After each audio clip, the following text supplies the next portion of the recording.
प्रभु टिके शांत हेले कहले हे प्रहलाद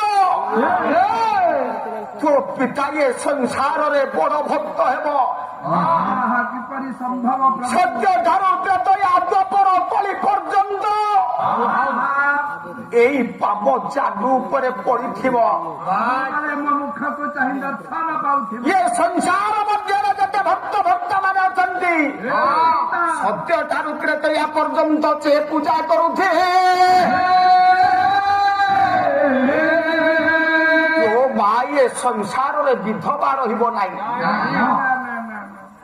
आज्ञा मु कहिछि प्रभु यही जगह अछंती व्यास कलम कले संस्कृत भागवत